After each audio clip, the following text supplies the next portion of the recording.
La arquitectura parasitaria es una forma de aprovechar inmuebles que por diversos motivos no se pueden modificar y al mismo tiempo ofrece una renovación al edificio o al entorno, pues crea estructuras flexibles, itinerantes o permanentes que se alimentan de la estructura huésped. Algo característico del parásito, además de su baja escala en relación al anfitrión, suelen también distinguirse bien sea por su color, material, forma, estilo y programa. Dos ejemplos de ellos son Tribox en París del arquitecto Stéphane Malka y Shelter with Dignity en Estados Unidos de la oficina FramLab. Del Tribox es importante mencionar que el arquitecto trabaja bajo el concepto de sanar las heridas de la ciudad y su patrimonio a través de la transformación, y en este caso en especial toma como referencia los nidos a nivel formal y lo transporta a estos módulos que son el resultado de la renovación de espacios en desuso y llevarlos a residencias con áreas verdes comunes por medio de elementos prefabricados y ligeros que permiten crear espacios de acuerdo a las necesidades de los residentes, ya que no requieren de la adquisición de ningún lote. Esto dado que los derechos de construcción se obtienen a cambio de renovación de partes comunes del edificio existente que data de los años 70. En el caso del Shelter with Dignity, sus módulos se identifican con facilidad por su forma de panal hexagonal. Su programa se basa en brindar alojamiento a indigentes de manera digna, que surgen como una respuesta a problemas como la falta de viviendas para familias de bajos recursos, tras el aumento de alquileres, la disminución de los subsidios de alquileres y también la disminución de los alquileres controlados dentro de la ciudad, que han dejado a los refugios al tope, provocando que cada vez sean más las personas en situación de calle. Para llevar a cabo este proyecto se llevaron a cabo distintos pasos. El primer paso fue identificar las edificaciones que tenían fachadas ciegas hacia la ciudad, con áreas de servicio accesibles que ahora funcionarán como lotes de terreno vertical gracias a la densificación de la ciudad. Luego se procedía a la construcción por medio de andamios de la estructura que se adhiere al huésped. Y por último, al módulo de vivienda, esto en pocos días gracias a la facilidad de construcción de los mismos. La materialidad se basa en elementos impresos en 3D de policarbonato reciclado y vidrios inteligentes con estructura de aluminio. Las capas van de la siguiente forma. Primero, fascia de aluminio, vidrio inteligente, marco de aluminio, cáscara de aluminio, marco de acero o HSS, policarbonato reciclado impreso 3D, otra fascia de aluminio, nuevamente vidrio inteligente y el último marco de aluminio. Estos refugios están climatizados para ser habitables en fríos inviernos y poseen una estructura ligera que se adhiere con facilidad al huésped, además de ser fácil replicación, lo que trae consigo que este parásito esté haciendo un cultivo en esta zona de la ciudad de Nueva York. Otro punto importante es que este proyecto se financia a través de publicidad, que se transmite desde las pantallas con vidrio inteligente que hacen fachada y al mismo tiempo permiten que quien las habite cuente con la privacidad necesaria. Y por último, tenemos una visión de cómo se adhieren los módulos a distintas fachadas, cambiando la visión de este espacio de la ciudad, sabiendo que actualmente este proyecto sigue en curso tras empezar en 2018. Gracias por su atención, les hablaron María Fernanda y Ornella Riega.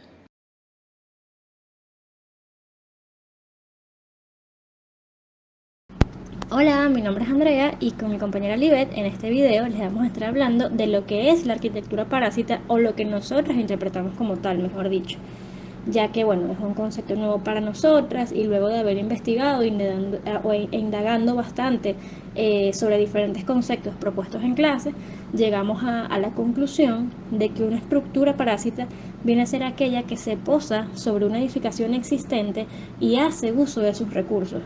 Se puede diferenciar de esta y también hace notar su presencia, pero no la llega a opacar.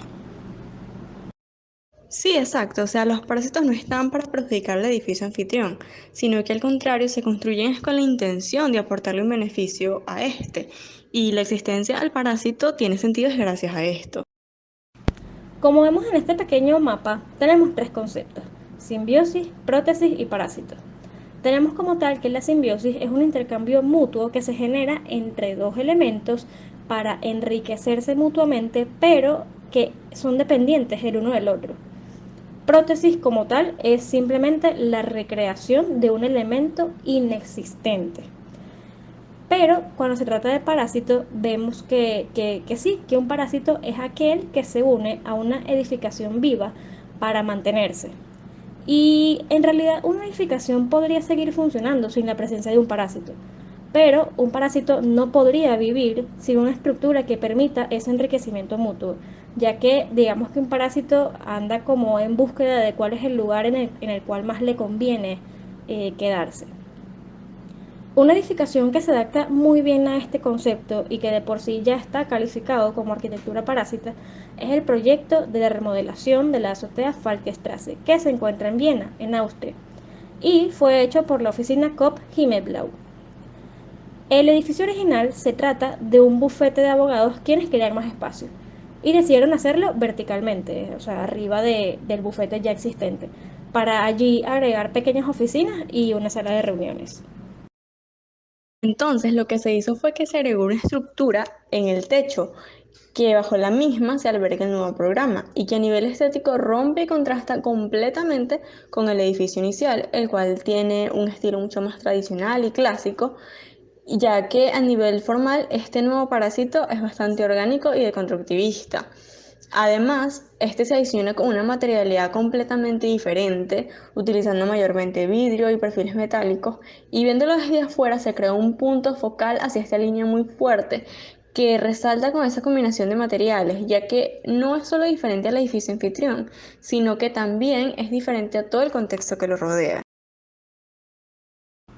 Es como si fuera una especie de insecto de cristal parado sobre un edificio. Ellos también hablaban como de un cruce entre un puente y un avión. Tenían un concepto bastante espacial, digámoslo así, pero que lograron llevarlo a una realidad constructiva y con un diseño bastante atrevido con respecto al contexto en el que se encuentra, como ya comentó Ali. En otras palabras, yo diría que este edificio no se trata de una ampliación, sino que más bien se trata de agregar un beneficio adicional, pero que sigue su propio estilo y que es muy diferente al de su anfitrión. Y bueno, ya viendo un poco más el detalle de esta planta, vemos que el parásito construido en la azotea se conecta al anfitrión por medio de esta escalera que está acá señalada en verde, y en el interior del parásito se permiten adicionar los dos pisos necesarios que también se conectan entre sí con esta escalera que se señala aquí en amarillo. Y bueno, también tiene unas superficies de vidrio que están plegadas entre sí en la cubierta exterior, las cuales se pueden abrir o cerrar, permitiendo controlar la luz y también restringir la relación interior-exterior. Sí, exactamente. O sea, entonces recordando este mapa, vemos que lo que hace a este parásito ser un parásito es que tuvo que unirse a una edificación viva para aprovecharse de ella y que a su vez le otorga un beneficio que es lo que le permite quedarse allí, ya que de otra forma este parásito en sí no tendría vida lejos de su anfitrión, ya que su existencia cobra sentido es únicamente gracias a este. Entonces, es decir, que este parásito que se instaló en la azotea Falkenstraße no funcionaría de forma óptima si no tuviera conexión con el bufete de abogados, evidentemente. Y es este parásito quien realmente necesita a su anfitrión para poder existir, ya que el bufete funcionaba sin la presencia del parásito, pero al coexistir ambas edificaciones en intercambio, el resultado final es mucho más óptimo y más poderoso.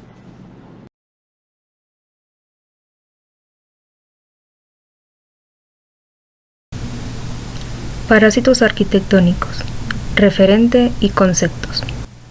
Un parásito es un organismo que se adhiere a un huésped. A menudo ingiere alimentos y nutrientes a expensas de su benefactor. Puede quedarse temporalmente o permanecer en él. En cuanto a la arquitectura parásita, esta hace relación a nuevas estructuras ubicadas encima, debajo, dentro o junto a estructuras, confiando constantemente en su huésped para su soporte y recursos. La arquitectura parasitaria posee las siguientes características: aprovecha los excedentes y defectos de su huésped. También posee un comportamiento sostenible, esto en cuanto a ahorro de materiales y de energía. La simbiosis quiere decir que ambas partes se benefician.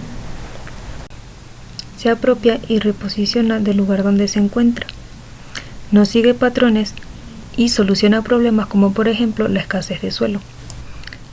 El Museo Victoria y Alberto es el museo de arte y diseño más grande del mundo. Este se fundó en 1852 y fue rebautizado en 1899 en honor a la reina Victoria y a su esposo Alberto. Posee una extensa colección de artes decorativas hindúes, chinas, coreanas, japonesas, islámicas y europeas, compuesta por más de 4 millones de objetos. Las colecciones están repartidas a lo largo de las 7 plantas del edificio victoriano, las cuales están clasificadas en 5 grandes categorías: Asia, Europa, materiales y técnicas, objetos modernos y exhibiciones. El museo alberga 3.000 años de artefactos procedentes de muchas de las culturas más sofisticadas del mundo, entre ellos piezas de cerámica, muebles, moda, cristal, joyas, orfebrería, fotografía, escultura, textiles y pintura. Como parte de un proyecto de reformas de gran envergadura, se han abierto una serie de nuevas galerías, entre ellas una dedicada a la arquitectura, a la pintura, otra a la cultura y otra al mundo islámico. El nuevo proyecto de arquitectura del Museo Victoria y Alberto estuvo a cargo del estudio de Amanda Levitt, que es una arquitecta británica, quien señaló que no solo se centró en un proyecto cultural, sino más bien urbanístico, en el cual quiso meter a la ciudad dentro del museo y al mismo tiempo mostrar el museo a la ciudad. En el antiguo patio de calderas se propone una nueva entrada al museo, patios con mosaicos de porcelana, salas de exposiciones y un café. El patio Sagler revela fachadas arquitectónicamente significativas y detalles que nunca antes habían sido vistos por el público. Este es el primer patio público de porcelana del mundo y cuenta con más de 11.000 azulejos hechos a mano, inspirados en la rica tradición de la cerámica. Desde el patio Sagler se tiene acceso al museo a través del Salón Blavatnik. Este salón es un nuevo espacio que transformará la experiencia de los visitantes y descubrirá el museo y sus colecciones. Este salón conecta las recientes exhibidas galerías de arte budista, las galerías de escultura y además da vista al jardín. La nueva galería de exposiciones temporales, conocida como Sainsbury, es un espacio subterráneo ubicado a 18 metros bajo el patio de acceso, que ocupa unos 1.100 metros cuadrados en planta. Se trata de un contenedor vacío, sin soportes ni elementos estructurales intermedios, cubierto por un techo plegado. Sobre los pliegues de la cubierta se han abierto perforaciones, generando un gran lucernario sobre la sala. Exteriormente, funciona como un gran óculo que permite la visión del espacio subterráneo desde el exterior, como si se tratara de una vitrina, de un elemento más de la museografía.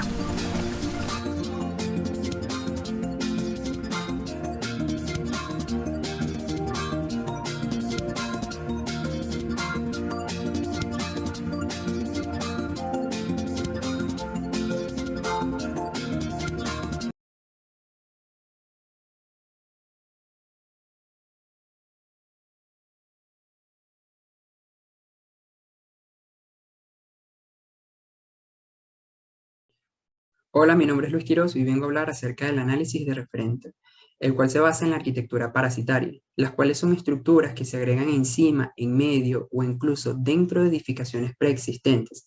Estos complementos parásitos se distinguen porque contrastan ya sea en color, material, estilos o proporción con sus anfitriones. Estas intervenciones buscan transformar y expandir el espacio arquitectónico, permitiendo usos alternativos, complementarios o de expansión, que brindan una nueva perspectiva u orientación al público. Estas intervenciones se caracterizan por ser suplementos receptivos y activos a la vez, es decir, se rigen por sí mismos y al mismo tiempo reestructuran reimpulsan y potencian al edificio anfitrión a fin de trascenderlo mucho más allá de sus límites. Bien, el referente que escogí es la Oficina Parásito y es un proyecto que nace en Moscú, Rusia, para la Bienal de Arquitectura Art Moscú en el 2011, por parte de Zabor Architects, presentando una idea esencial de uso efectivo en áreas inhabilitadas con el objetivo de la creación de espacios de negocios. Bien, el concepto está especialmente marcado, ya que Moscú es la ciudad más grande, una de las ciudades más grandes de Europa, con una economía que crece rápidamente y en donde hay escasez permanente de áreas para oficinas creativas que necesitan numerosos estudios, ya sean de arquitectura, de arte o de organizaciones de actividades que se conectan con estas áreas. Examinando las zonas de la ciudad, los arquitectos encontraron una característica destacada de muchas áreas de Moscú, y es la presencia de edificios principalmente de uso residencial de varios pisos con muros ciegos que están comúnmente separados por un callejón o parcela de tierra, que es un espacio que no se utiliza durante la construcción. Este proyecto prevé el uso de estos espacios libres entre los edificios residenciales para la creación de nuevas, originales y económicas oficinas que no bloqueen el acceso al patio interno de la manzana. Se trata de un concepto que muestra cómo se puede utilizar el espacio entre dos edificios sin afectar el flujo del tráfico por debajo de él, demostrando además cómo crear un edificio en medio de una densa situación urbana, permitiendo crecer al contexto para un disfrute más flexible y conveniente, con una pieza interesante que podría convertirse en el centro de atención de los visitantes.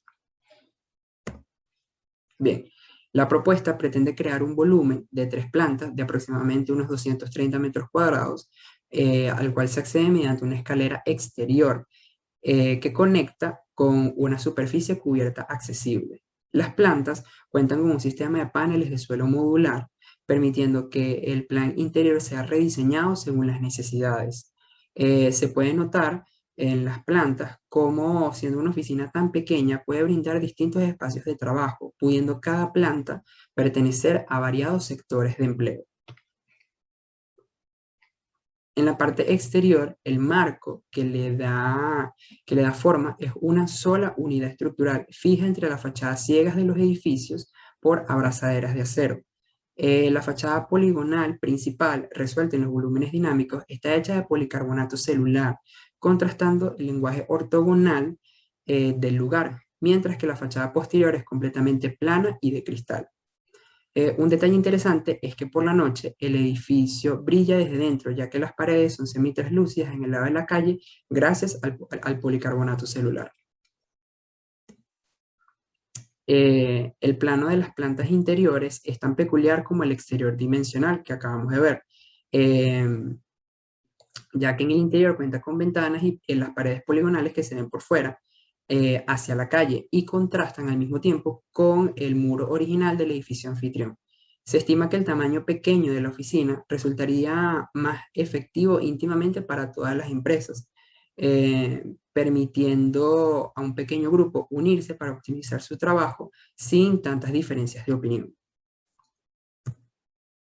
Bien, aplicando un enfoque simbiótico para superar las dificultades de las construcciones en ciudades superpobladas, este concepto estratégico que trae esta firma de arquitectura reutiliza con éxito los vacíos inutilizables alrededor de una ciudad, de una manera no intrusiva a la arquitectura existente, creando nuevos edificios adaptables, dinámicos. En conclusión, lo que suele ser un vacío, una amplia ruptura en la continuidad que existe solo como un espacio desperdiciado, es transformado por una entidad que aporta emoción y vida a su entorno. Un posible sitio de implantación que se me ocurrió, bueno, son estos edificios ubicados en la avenida Lara, que son los edificios de Tuna Park, los cuales poseen 2 torres contiguas de uso residencial con un muro ciego, muy parecido al referente. Están ubicados en la avenida Lara y son un sitio importante ya que cuenta con una afluencia importante tanto peatonal como vehicular. Gracias.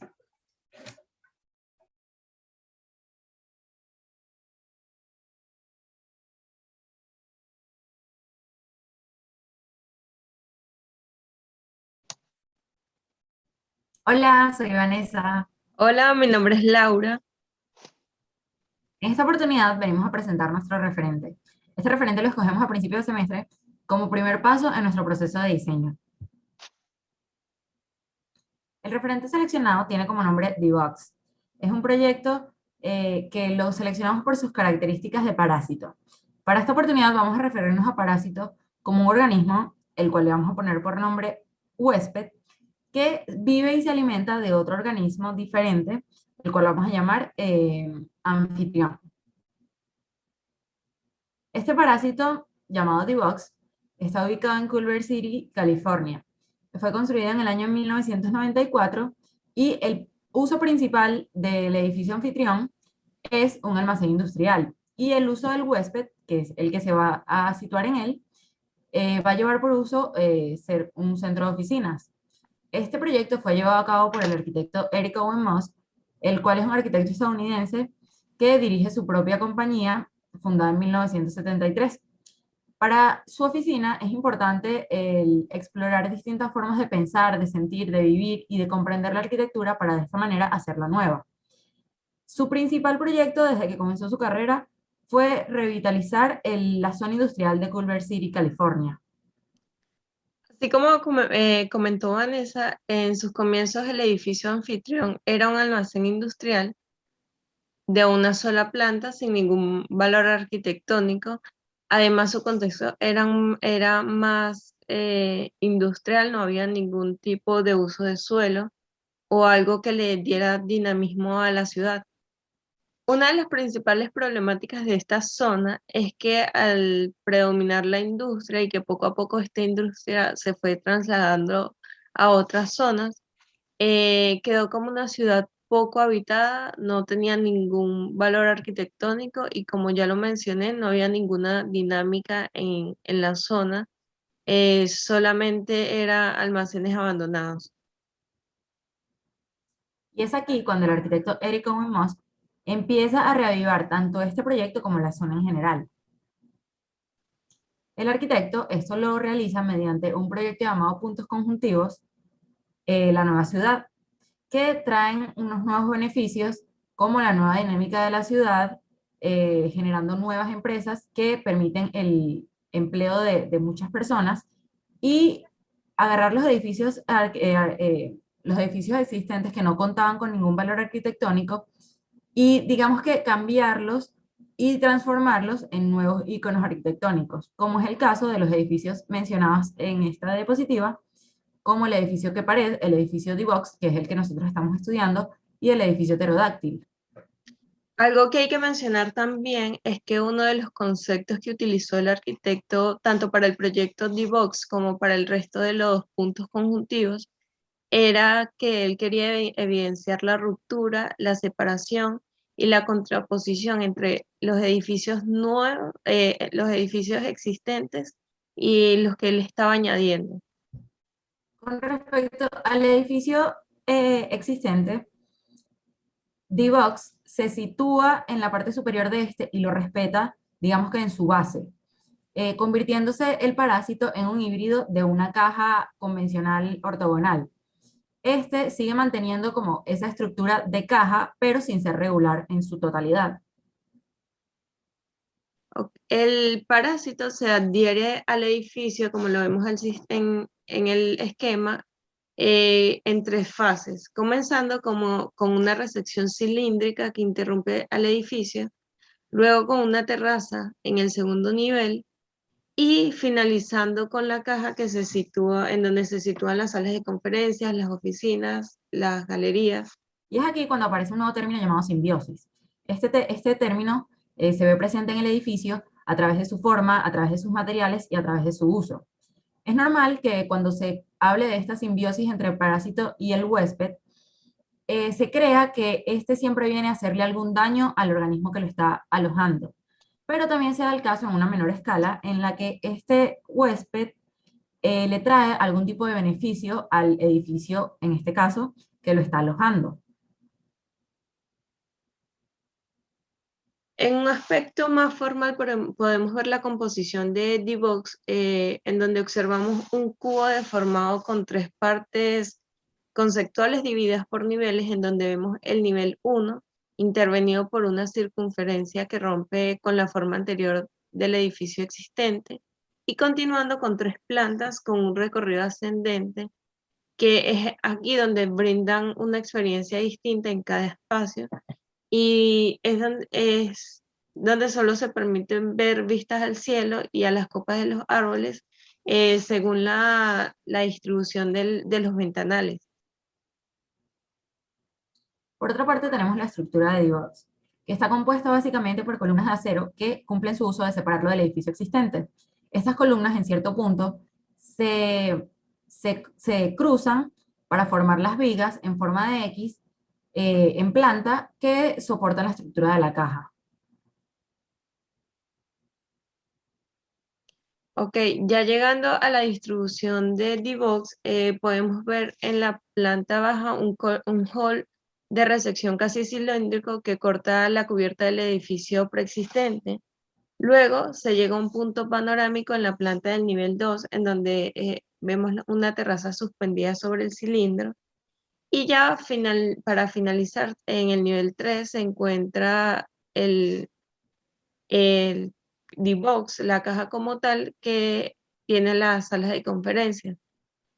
Podemos ver también la circulación vertical, en donde nos dan todo este recorrido sobre la terraza y las salas de conferencia, pero también en el hall de distribución nos lleva a las salas de reuniones y al antiguo almacén del edificio existente o el anfitrión. Otra característica que resalta del parásito es su materialidad, ya que el material utilizado es yeso con cemento casi negro y no tiene ninguna diferencia entre pared y techo, además de las aberturas recubiertas con vidrio y algunos detalles y estructuras en acero.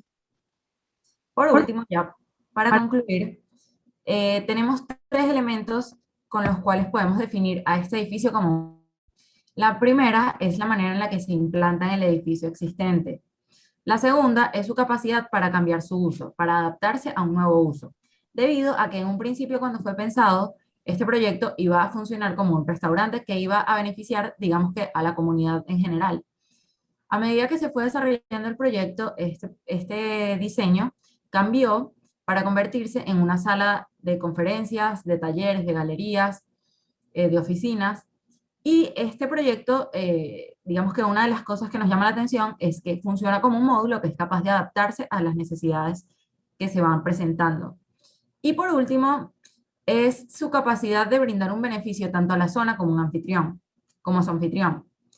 De esta manera se evidencia cómo el parásito no siempre llega a hacerle daño a su anfitrión, sino que de la manera en la que se evidencia en este diseño es cómo él llega a cambiar tanto a su anfitrión como a la zona en general, y tanto por este proyecto como por todo el conjunto de parásitos y de nuevas transformaciones que el arquitecto va implementando en la ciudad. Sí, esto se evidencia gracias a que la ciudad, al estar es cercana a la ciudad de Los Ángeles, que es una ciudad con artistas, galerías, pues lleva a esta zona muchas empresas de publicidad, de mercadeo, y hace que la ciudad tenga una nueva dinámica artística, arquitectónica y pues muchos más empleos, como lo había comentado Vanessa. Muchas gracias.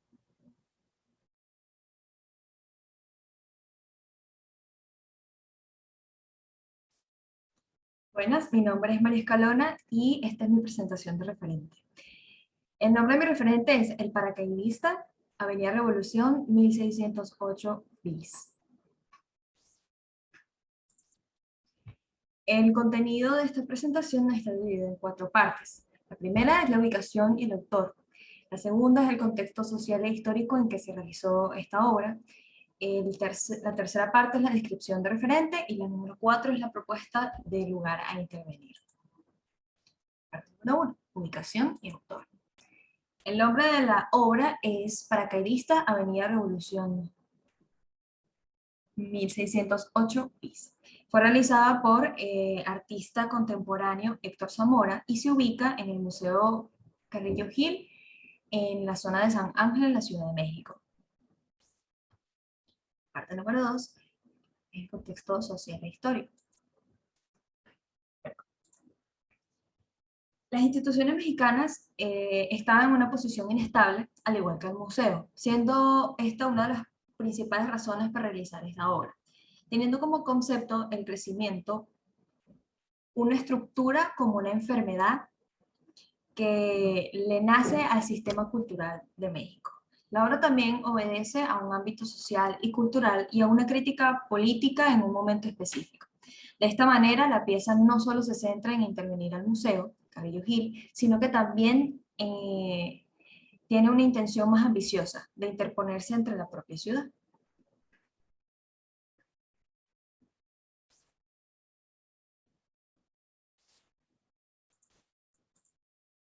La parte número 3 es la descripción más a fondo del referente.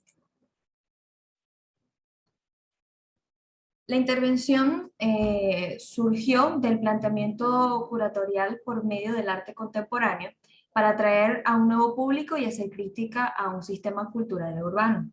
La obra comprende una estructura de gran magnitud sin interrumpir el edificio, que se sostiene estratégicamente de su fachada y despliega un gran cascarón descendiente y alargado, creciendo periódicamente como un parásito, acomodándose de poco a poco hasta entenderse por casi toda la máquina, por toda la esquina del museo.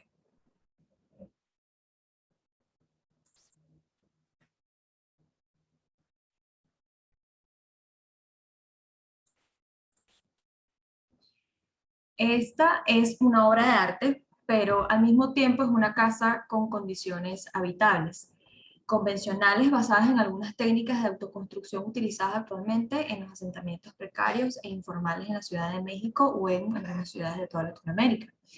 Es así como la fachada del edificio de dicho museo fue la superficie sobre la cual se construyó un espacio habitable con materiales de bajo costo.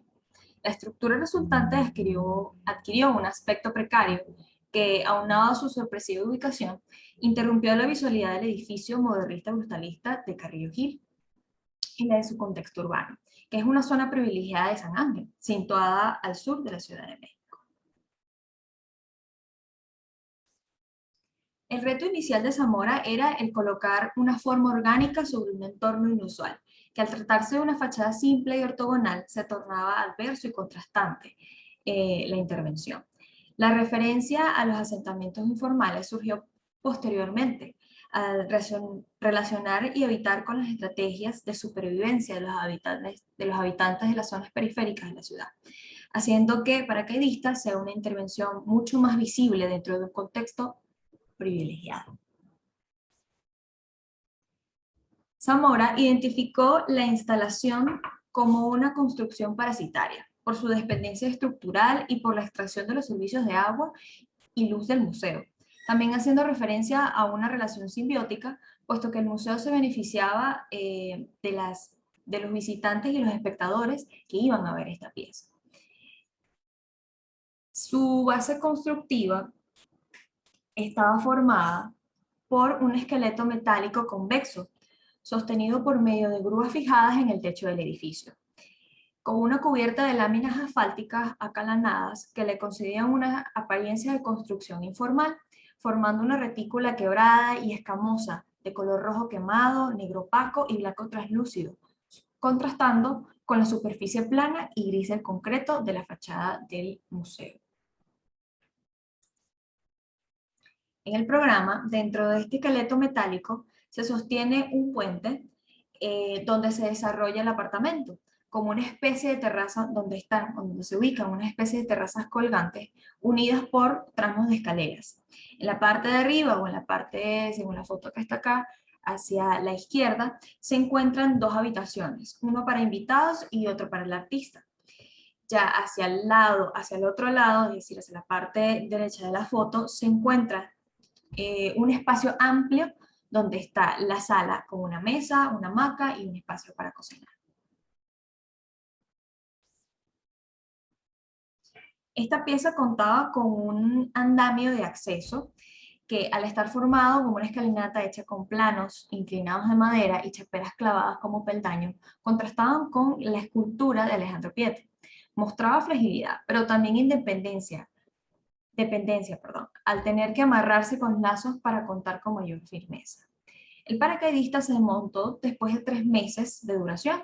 Con el retiro de la casa y de su habitante se produjo un vacío que con anterioridad no era visible, la posibilidad de ocupación de una superficie urbana. Esta intervención transformó la fachada, que usualmente se empleaba como medio para el montaje de las imágenes alusivas a las exposiciones internas del museo, en un vacío para su ocupación.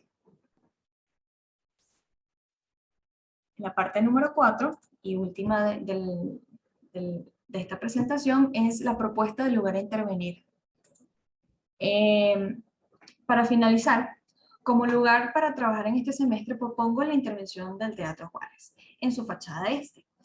Este edificio ha sido modificado a través del tiempo, contando hoy en día con una fachada y una estética distinta a la que tuvo en un principio, o la original. El mismo teatro en su fachada este consta de una terraza, donde existe un elemento agregado que funciona como cafetería dentro del mismo edificio. Esta sería la zona concreta a intervenir. Si bien en este espacio ya cuenta con esta intervención, sin embargo no es la más propicia. Y la intención del ejercicio sería dar una mejor respuesta que pueda aprovechar las distintas dinámicas que se desarrollan tanto en el teatro como en la edificación de importancia que se encuentra frente a esta fachada. Además de dotar vida a la calle 25, que es una de las calles que con atractivo en la ciudad, por las noches, por la iluminación que se encuentra en ambas edificaciones. Muchísimas gracias.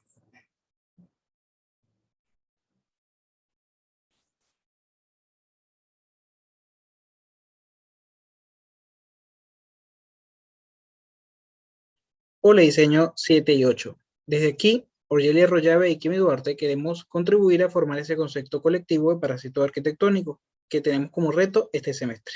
Y para ello, queremos mostrarles un ejemplo que permita visualizar los distintos aspectos que iremos desarrollando a la par que enlazamos los que ya hemos discutido con nuestra postura personal. Así es, Ikemi, así que comenzamos. Hoy vamos a enseñarle el proyecto de prótesis institucional en el Espacio de Arte Contemporáneo de Castellón. Aunque primero, ese nombre nos permite definir que su función, así como la de otros edificios con referencias a ese término, es servir de apoyo en las actividades del edificio existente. En este caso, a través de un vocabulario llamativo con el contexto urbano que lo rodea. Esta intervención parásita. ¿Parásita? Sí, parásita, porque saca ventaja de la estructura, espacios o actividades de su hospedador. Aquí en específico por medio de la fachada más pública del edificio preexistente. Precisamente, este edificio, el Espacio de Arte Contemporáneo de Castellón, se ubica en Castellón de la Plana, Castellón, España, zona residencial colindante a una escuela de diseño, conservatorio, múltiples restaurantes y plazas de las dos manzanas contiguas. No obstante, lateral a él, cuenta con un espacio público vacío enmarcado por edificios de alrededor entre 11 y 8 pisos máximo. Por su parte, internamente el museo está constituido por 3 espacios. Una sala destinada a la documentación, otra a la realización de talleres y conciertos pequeños, y una sala de proyecciones y encuentros entre cineastas. Además, dispone de otros servicios como biblioteca y cafetería. Pero parece muy completo, ¿no es así? Que, sin embargo, si se fijan en las imágenes, la plaza está vacía y esa fachada cerrada que vemos no ayuda a que se generen cualquier otra actividad. Por eso es que esta prótesis institucional, diseñada por el arquitecto Santiago Ciruguera, proponía la construcción de 2 celdas de 50 metros cuadrados que se proyectan desde la fachada del Espacio de Arte Contemporáneo hacia la plaza del frente, acristaladas en el frente, lo cual las convierte en espacios públicos o semipúblicos. Estos volúmenes pueden verse juntos, insertándose de forma serpenteante paralelo al muro, luego subiendo como agarrándose y bajando hasta salir de manera perpendicular. Todo esto unido con rampas que dan acceso a dos terrazas antes inaccesibles, que juntas suman 264 metros cuadrados. También proponían cubrir el estanque delantero que bordeaba el museo, debajo del aulario. De esta forma no solo se lograban nuevas actividades colectivas para el museo, sino la activación del espacio público. Por su parte, el acceso a este nuevo conjunto es independiente, ya que puede ser usado tanto por asociaciones de la ciudad como por el propio museo, incorporando a su órbita gracias a la prótesis, formación y talleres, creando un espacio de permeabilidad con la ciudadanía. Bien, pero ustedes se preguntarán como yo, ¿a qué se debe esa imagen, no? Pues de hecho, Orgeli, por ser efímera, se mantuvo desde 2005 hasta 2016. Este parásito se planteó como espacio no arquitectónico, según su autor, trasladando su valor a la actividad que albergaría.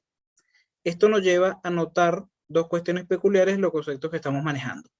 Por un lado, la simbiosis que creemos debe haber entre las actividades del edificio y lo nuevo o parasitario, pero también la importancia del lenguaje que parece querer mantenerse separado, es decir, comunicar y verse distinto.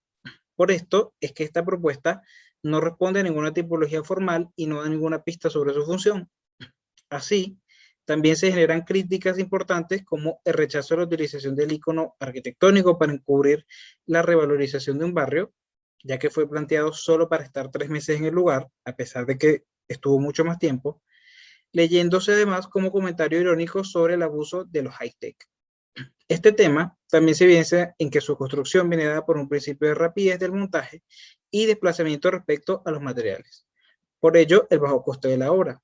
Aquí quisiera apoyarte, Kemi, diciendo que a través de esto podemos mencionar el último punto de nuestra postura respecto a la arquitectura parásito, que es la proporción. Con esto nos referimos al hecho de que todo el sistema del proyecto, dimensiones o estructura den cuenta de que depende de uno mayor que él. Exactamente. Por eso es importante evaluar la forma en que la prótesis institucional se posa sobre lo existente. Por esto, podemos ver cómo la estructura no es independiente, sino se relaciona con el muro del huésped a través de perforaciones, con anclajes donde se apoyan las cartelas para la estabilización de las fachadas. Además, su estructura de acero injertada y la auxiliar se aprovechan de la estructura en forma de pérgola preexistente en la plaza, y el cerramiento exterior se compone por casetones de PVC reciclado de su uso como módulos de hormigonado y varillas roscadas de acero que apoya el modelo de ensamblado visto en el montaje de losas y tabiques de la estructura. Como punto final a esta explicación, queremos plantearnos y plantearles un lugar donde se necesita una intervención de este tipo. Por ello, creemos muy apropiada la idea de nuestra compañera Francelis sobre la urbanización Sucre en la Avenida Libertador de Barquisimeto como un lugar común a todos los ejercicios. Sin embargo, vemos otro posible emplazamiento en la sede de nuestra unidad docente. ¿Por qué? Básicamente porque la necesidad de infraestructura no es evidente a todo el análisis del huésped, por todos hacer vida allí. Puede llegar a plantearse soluciones diversas desde lo permanente hasta lo efímero. Asimismo, el enfoque no estaría en el levantamiento de información sobre el edificio, sino directamente su dinámica, que en este caso es sumamente especial. Y bueno, nos despedimos esperando que escucharnos haya sido agradable a todos. Nos vemos y muchas gracias.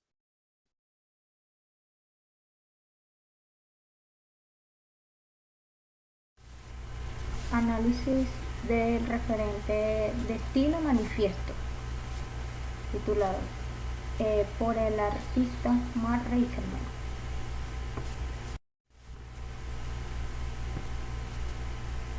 Bueno, este proyecto es un montaje que puede ser trasladado de un lugar a otro y se colocó en la ciudad de California, en San Francisco.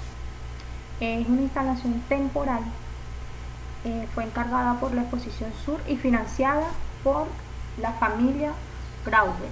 Bueno, estaba disponible a la vista hasta octubre del 2012.